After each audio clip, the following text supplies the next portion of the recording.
Fala, minha galera, um ótimo dia, uma excelente tarde, uma boa noite, uma boa madrugada para vocês que nos assistem.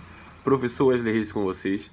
Hoje eu vim tratar de um tema que nessa semana foi bastante recorrente, sobre a súmula vinculante número 11, que trata do uso de algema. Após um vídeo que aconteceu aqui na Bahia, na praia da Amaralina, em que os guardas municipais prenderam um cidadão e ele resistiu à prisão e foi-se necessário o uso da algema.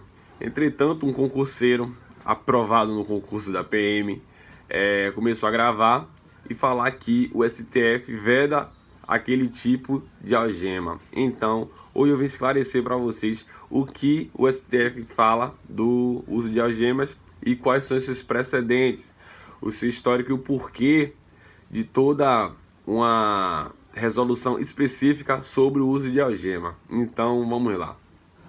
Bem, para tratar disso, vamos voltar para o ano de 2008, 13 de agosto de 2008, quando o STF, após vários HCs sobre a desnecessidade do uso de algema, principalmente nos crimes de colarinho branco, dos quais os presos não tinham o indício de fuga, de resistência ou de perigo à integridade da equipe e também dele. No dia 7 de agosto de 2008, o plenário do STF anulou um júri em que um pedreiro, no ano de 2005, foi processado por homicídio. O desenrolar se deu porque, durante o júri, ele foi ao júri popular. Júri popular são para os crimes dolosos contra a vida. Homicídio é um crime doloso contra a vida. Então, esse pedreiro foi para o júri popular. Durante o julgamento, ele ficou o tempo todo algemado. Então, aquela visão do homem sendo processado e julgado com a sua algema após ter sua prisão preventiva em vários anos, esperando esse julgamento, seu semblante físico, tudo isso dá uma impressão de que ele realmente é o culpado. E o júri é formado por pessoas leigas no caso do processo penal em si. Não tem aquela formação teórica embasada do direito. O júri é composto por pessoas comuns, leigas. Então, a visão que a pessoa tinha daquele indivíduo já fazia com que eles tivessem um conceito pré-concebido da culpa daquele cidadão. Então, em 2008, no dia 7, o plenário anulou esse julgamento porque a visão que o júri teve daquele cidadão influenciou veementemente na sentença, descartando totalmente os que tinha nos laudos dos inquéritos em toda a persecução penal. Então, após os grandes crimes que ocorreram naquela época, principalmente os crimes de colarinho branco, lembrando que naquela época teve o escândalo dos Correios, que desenrolou no escândalo do Mensalão, e que várias figuras públicas, políticos, senadores, deputados foram presos em casas com algema. Aquela visão sensacionalista feria também a dignidade da pessoa humana, além de fazer aquele preconceito da situação sem mesmo ter a persecução penal todo em seu andamento.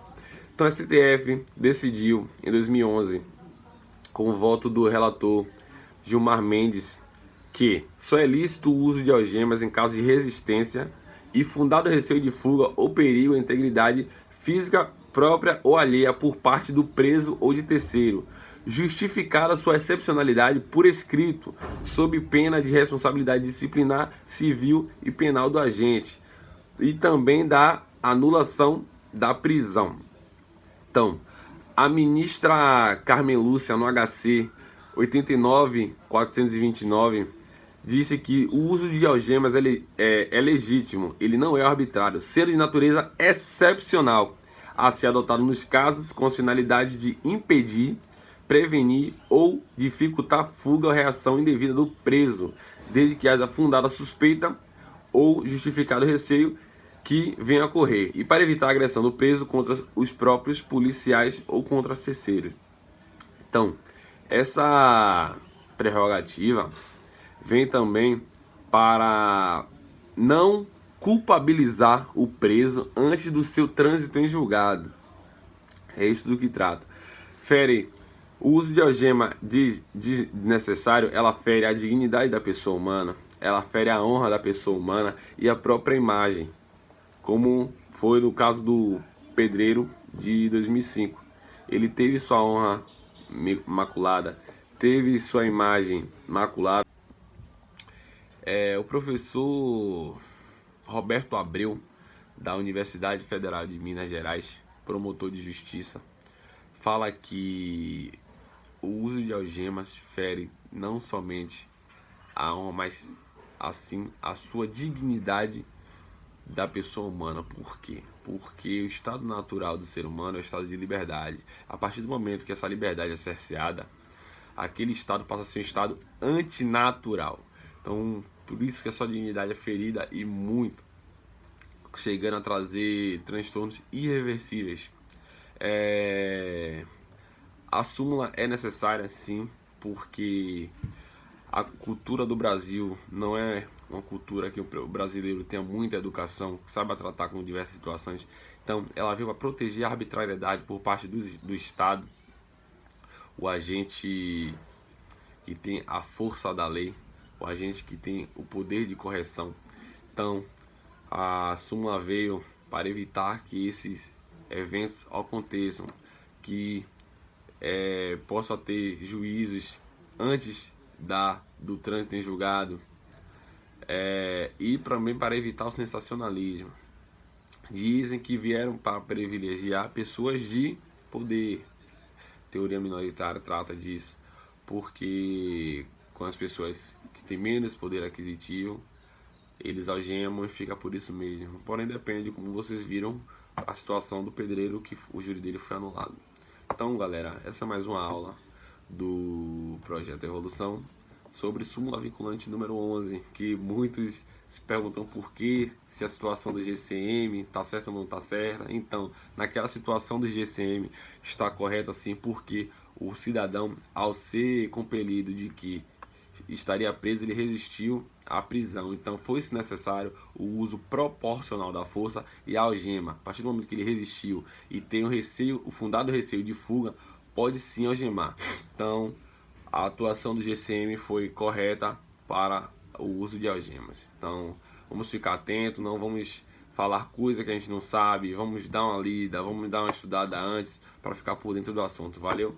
Forte abraço aí, curte, comenta, compartilha, manda para os amigos. Qualquer dúvida, entre em contato com a gente. Valeu!